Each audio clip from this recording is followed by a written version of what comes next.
नमस्कार दोस्तों, आज मैं एक कहानी सुनाने वाली हूँ जो मेरे ससुर जी के साथ हुई एक घटना पर आधारित है। मैं पूरी कहानी बताऊंगी, इसलिए वीडियो पूरा देखिए और चैनल को सब्सक्राइब जरूर करें।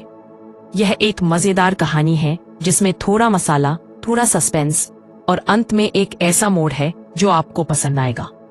मैं हूँ नेहा।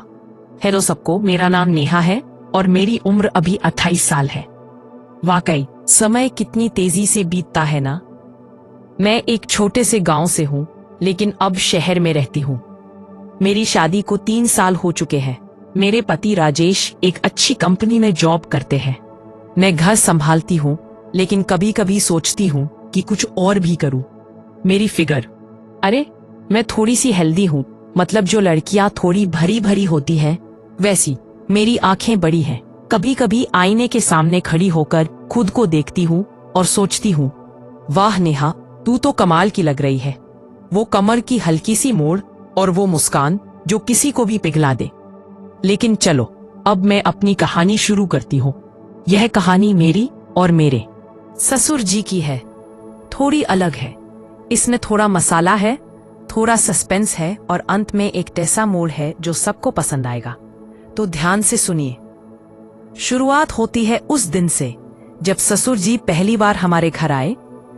राजेश की जॉब की वजह से वह अक्सर बाहर रहते थे। बहू, मैं आ गया हूं, उन्होंने मुस्कुराते हुए कहा। उनकी उम्र करीब 55 साल होगी, लेकिन दिखते कम हैं। लंबे चौड़े, दाढ़ी में थोड़ी सफेदी जो उन्हें एकदम रौबदार लुक देती है। मैंने उन्हें अंदर बुलाया। आइए ससुर जी, चाय बनाती हूँ। चाय बनाते हुए मैं सोच रही थी कि अब घर में कोई तो रहेगा, अकेलापन कम होगा।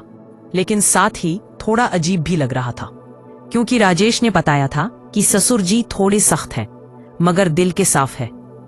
चाय लेकर आई तो ससुर जी मुझे देखकर बोले, बहू तुम्हारी चाय तो कमाल की है, लगता है तुम्हारे हाथों में जादू है। मैं हंस दी। अरे ससुर जी, आप भी ना, ये तो बस साधारण चाय है। लेकिन उनकी बात में मुझे थोड़ा डबल मीनिंग लगा। हाथों में जादू मतलब क्या? खैर, मैंने सोचा ज्यादा मत सोचो।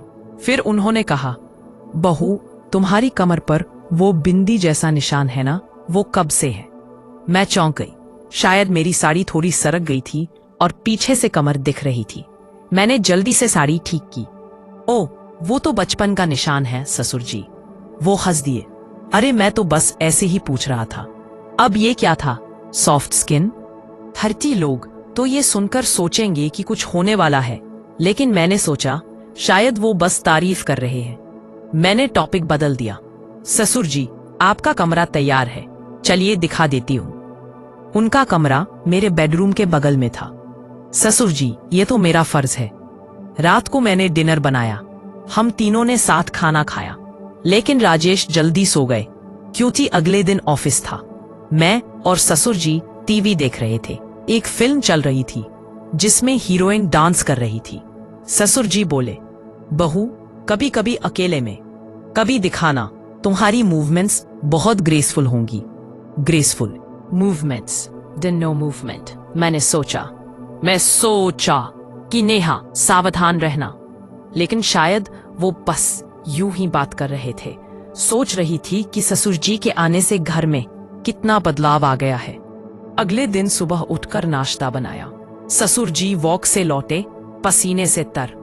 बहू एक तौलिया देना। मैंने तौलिया दिया। वो शर्ट उतारकर पोंछने लगे। उनकी छाती चौड़ी थी, हल्के बाल थे। मैंने नजर हटा ली, लेकिन मन में आया कितने स्ट्रॉन्ग लगते हैं। नाश्ता करते हुए बोले, बहू तुम्हारी रोटियां कितनी जैसे तुम्हारी मुस्कान। उन्होंने हंसकर कहा। लग रहा था जैसे कुछ और कहने वाले थे।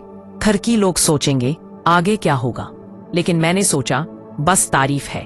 दिन में घर का काम कर रही थी। ससुर जी बोले, बहू हाथों में दर्द है, जरा दबा दो। मैं दबा रही थी और सोच रही थी ये सही है क्या, लेकिन वो बोले, बस बहू अब ठीक है। फिर राजेश से बोले, तेरी बहू बहुत कमाल की है, घर भी संभालती है और बहुत केयरिंग है। राजेश खुश हो गया। रात को मैं बिस्तर पर लेटी सोच रही थी, ससुर जी की बातों में कुछ तो है, लेकिन शायद मैं ज्यादा सोच रही हूँ। अगले कुछ दिन ऐसे ही बीत गए। ससुर जी रोज वॉक जाते। एक दिन बोले, बहू योग सिखाओ। हम लिविंग रूम में मैट बिछाकर योग करने लगे। मैं सूर्य नमस्कार कर रही थी। ससुर जी बोले, बहू तुम्हारी बॉडी कितनी फ्लेक्सिबल है, मैं तो ऐसे नहीं झुक पाता। फिर वही थर की लोग सोचेंगे कुछ होगा। लेकिन मैंने कहा प्रैक्टिस से हो जाएगा ससुर जी। वो ट्राई कर रहे थे लेकिन लड़खड़ा गए। मैंने उन्हें पकड़ा, मेरा हाथ उनकी कमर पर लग गया। ओह सॉरी बहू, उन्होंने कहा। एक शाम बोले, बहू पुरानी फोटो एल्बम दिखाओ। हम साथ बैठकर राजेश की बचपन की तस्वीरें देखने लगे।